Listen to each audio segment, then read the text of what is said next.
Reply ng taga DMW sa tanong natin tungkol sa post nila na nagagamit na ang OFW Pass as exit clearance pabalik sa ibang bansa. Actually guys, maganda nga ito na napag-usapan ang ganitong bagay para maklarify natin mismo sa kanila at para malaman natin ang mga update tungkol dito. At ang sagot nila guys, as of the moment ay OEC or OEC exemption pa rin ang kailangan gamitin pabalik sa ibang bansa. So ayun guys, malinaw na OEC pa rin ang gagamitin nating mga OFW kapag pabalik tayo sa ibang bansa. Yan mismo ang reply ng taga DMW na tinanong natin. Para hindi kayo malito guys, ay mananatili tayo sa paggamit ng OEC or OEC exemption hanggat wala pang anunsyo ang DMW na pwede nang gamitin ang OFW Pass. At just in case man ipatupad na ang OFW Pass at mahirapan kayo makakuha nito, ay safe ka pa rin basta meron kang OEC or OEC exemption dahil yun naman talaga ang primary record mo sa immigration. Ang tanong ng karamihan kung mas maganda daw ba na dalawa na lang ang dalhin sa immigration. For example, OEC at OFW Pass.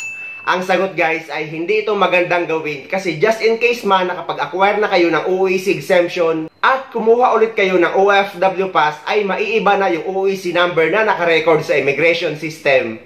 Dahil guys, marami ng OFW ang naka-experience nito na nag-acquire sila ng OEC exemption at sinundan nila ng pagkuha ng OFW Pass.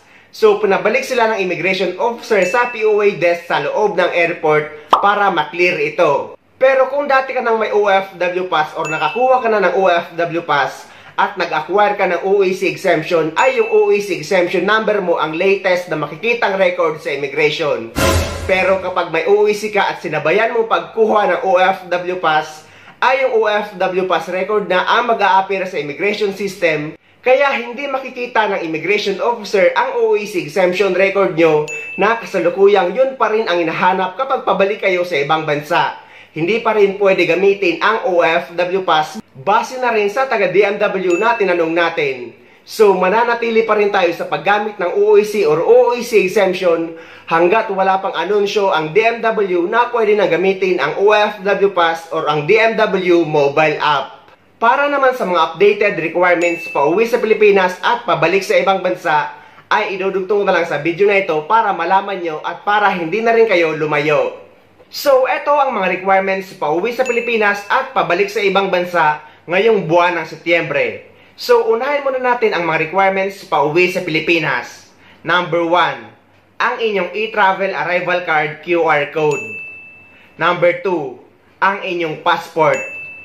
Number 3, ang inyong ticket. At dahil nga inalis na ang public health emergency sa Pilipinas, ay hindi na required ang pagdadala ng PCR test o kaya naman ang vaccine certificate kahit anuman ang vaccination status nyo. Mapa-vaccinated man kayo or unvaccinated. May advisory tungkol dito ang DOTR at nakanote din ito sa health declaration ng e-travel. Sa mga OFW naman na galing sa visit visa na naging employment visa sa ibang bansa o kaya naman yung mga nag-change employer at yung may mga employment changes, required kayo na magpa-verify ng kontrata sa Polo Office kung saan bansa kayo nagtatrabaho para makakuha kayo ng updated OEC sa POA. At pupunta kayo guys mismo sa opisina ng POA para kumuha ng updated OEC gamit ang Polo verified contract nyo. Pero guys, yung mga OFW naman na dati nang may OEC at babalik under the same employer na walang any employment changes ay hindi na kayo required magdala ng Polo verified contract dahil pwede na kayo mag-acquire ng OEC exemption sa website ng PAPSBAM or sa PAPSBAM account nyo. Pero kung hindi naman kayo marunong mag-acquire ng OEC exemption online, ay pwede kayong magsadya sa pinakamalapit na POA office sa lugar nyo o kaya naman ay dumaan sa POA desk sa loob ng NAIA. Bukas sila 24/7 at pwede kayong magpa-print ng OEC exemption sa kanila. Sa mga OFW naman na magagaling sa Taiwan at Saudi Arabia, may additional requirements kayo pa uwi sa Pilipinas kagaya ng exit at re-entry visa. Kailangan nyo ito guys para makauwi kayo sa Pilipinas at para makabalik kayo sa bansang Saudi at sa bansang Taiwan. Dito kasi guys sa United Arab Emirates ay wala naman tinatawag na exit at re-entry visa. Pumunta naman tayo sa mga requirements pabalik sa ibang bansa. Number 1, ang inyong e-travel departure card QR code.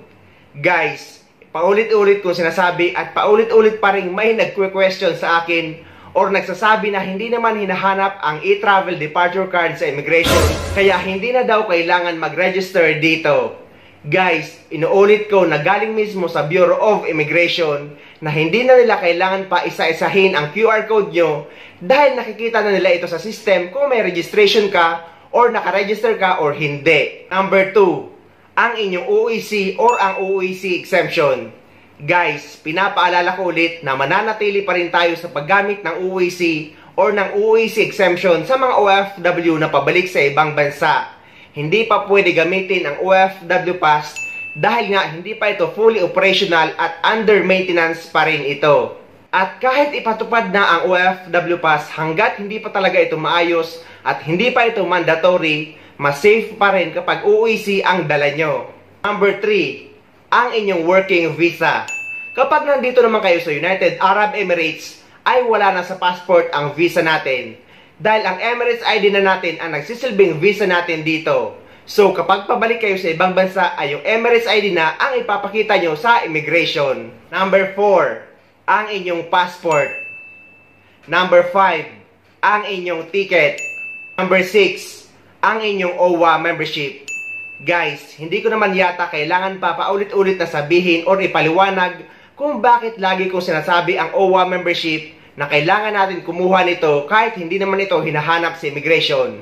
Dahil guys, mahalaga ang OWA membership para sa ating mga OFW.